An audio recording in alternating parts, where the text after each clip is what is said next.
Congratulations! You finally achieved the quintessential American dream, being exactly one missed paycheck away from living in your car, which, ironically, you also can't afford. You have a degree you don't use, a 72-month financing plan on a ceramic-coated SUV that has never seen a dirt road but identifies as outdoorsy, and enough credit card reward points to fly to Hawaii, if only you had enough room left on your limit to actually pay for a hotel that doesn't have bedbugs. You're what the banks call a model citizen, which is just a polite corporate way of saying you're a high-functioning debt slave with a great LinkedIn headshot. But don't feel bad. Being broke is the new normal. In fact, if you're currently sweating your bank balance while waiting for your direct deposit to hit like a thirsty man in a desert, you're finally fitting in with the neighbors. But here's the terrifying truth. The normal middle-class life is a carefully constructed trap designed to keep you working until you're 85, fueled by $7 lattes and the desperate, delusional hope that Social Security won't be a 404 error page by the time you need it. Most people will never escape this cycle, but today, I'm going to give you the exit key. There is one specific, game-changing secret, a single number actually, that determines if you'll retire a millionaire or die at your desk while trying to figure out how to PDF a document. I'm not going to tell you what it is yet, because if you can't sit through a 10-minute video, you definitely don't have the discipline to fix your net worth. Go watch a dancing cat if your brain is that fried. Let's talk about Joe. Joe is our stick figure protagonist. Joe is doing well. He makes $75,000 a year, which makes him feel like a titan of industry compared to the median. Joe feels like a boss. He's got the Apple Watch, the Patagonia vest, and a LinkedIn profile that claims he's an account solutions architect, which is just fancy talk for I send emails and attend meetings that could have been emails. But if Joe stopped working for exactly 3 weeks, his entire life would fold faster than a cheap lawn chair in a hurricane. Joe is a victim of what I call the standard US upgrade path. It starts at 22. Joe graduates with $40,000 in student loans, a lovely parting gift from an institution that taught him more about 14th century poetry than how to file his taxes. He tells himself it's good debt because a guy in a suit on a brochure told him so. Then he gets his first real job. He's tired of driving his 2010 Honda Civic that smells like old French fries and regret, so he treats himself to a $45,000 entry-level luxury sedan. After all, he's a professional now. He can't show up to the office in a car that requires a physical key like a peasant. Drop a guilty in the comments right now if you've ever bought something just because your ego couldn't handle your old stuff anymore. Go ahead, confess your financial sins. We're all friends here. Except for the IRS, they're definitely watching. Now, let's look at the math, because numbers don't have feelings and they certainly don't care about Joe's aesthetic. According to recent Federal Reserve data, total household debt has climbed to over $17 trillion. Credit card balances alone have surged past $1.1 trillion. Joe is a proud contributor to this statistic. He's basically a walking, talking stimulus package for Visa and MasterCard. His car payment is $700 a month. His student loans are $450.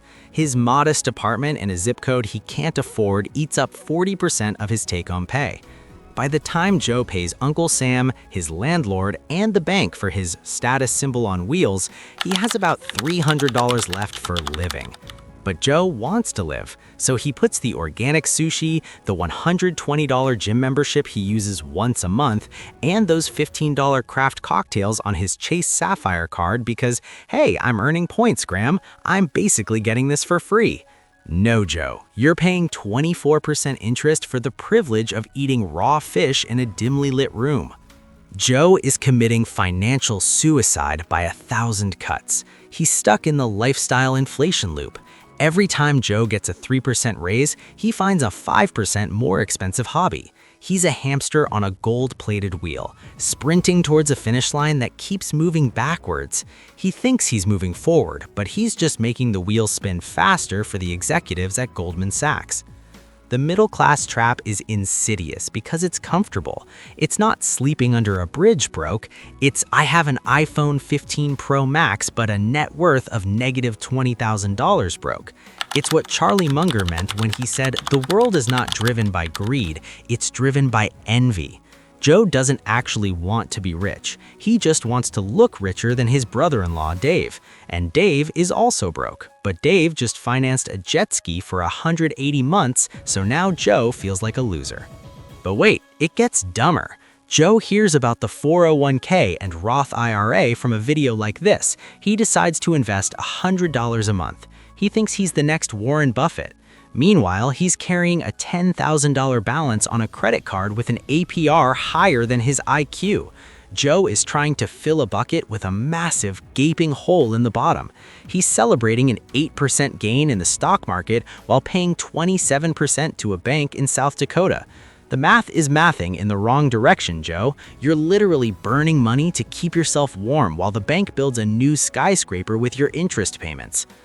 At this point, you might be thinking, but I need a car to get to work, or everyone has a mortgage, that's just how the world works. That's exactly what the system wants you to believe, so you stay in your cubicle until your hair turns gray. The system relies on you believing that debt is a utility, like water or electricity. It's not. Debt is a thief that breaks into your future, steals your labor, and sells it back to you at a premium with a convenience fee attached. An Empower study recently found that Americans believe they need to earn $284,000 a year to be happy. But happiness isn't a salary, it's a margin. If you make $300,000 and spend $310,000 trying to impress people you don't even like, you are just a high-earning peasant with more expensive stress. If you make $50,000 and spend $35,000, you are a king.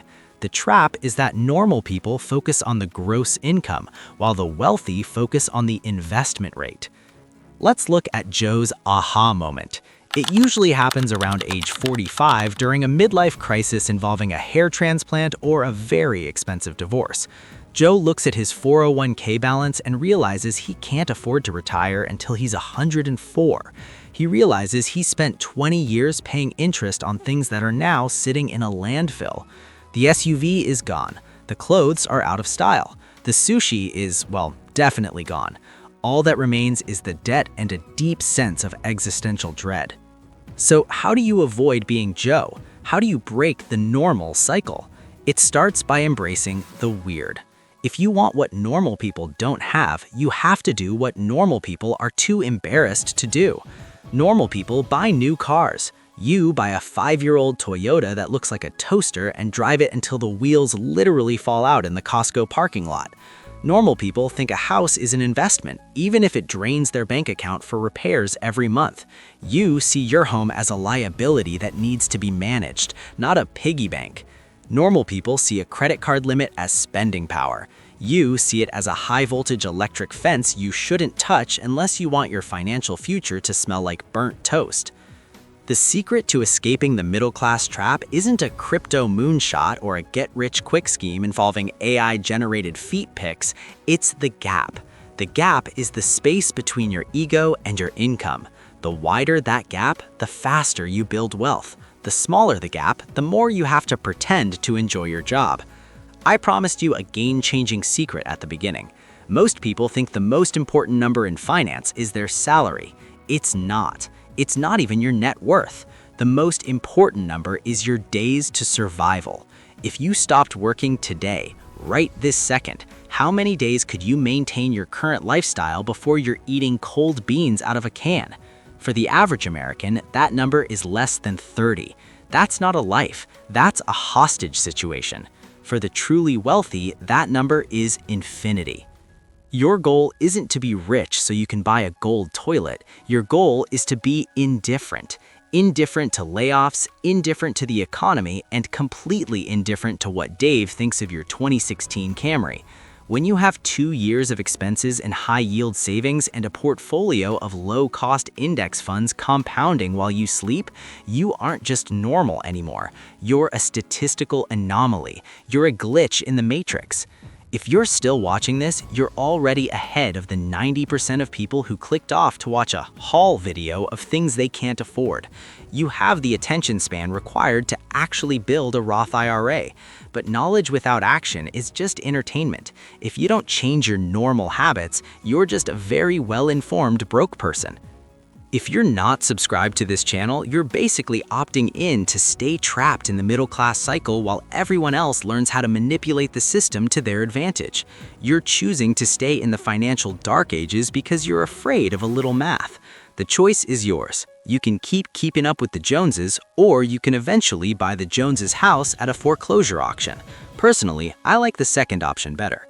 Before you go, I want to hear from you. We're planning our next deep dive animation, and we want you to pick the curriculum for your financial freedom. Option A, the house poor epidemic, why your 3,000 square foot dream home is actually a nightmare for your net worth. Or option B, the 401k lie, is your employer-sponsored plan actually a tax trap designed to keep you working forever? Drop an A or a B in the comments. I read every single one of them, mostly to see how many people I've triggered by insulting their car payments. See you in the next one. Or don't. Your bank account won't care, but you definitely will when you're 70 and still working for the man.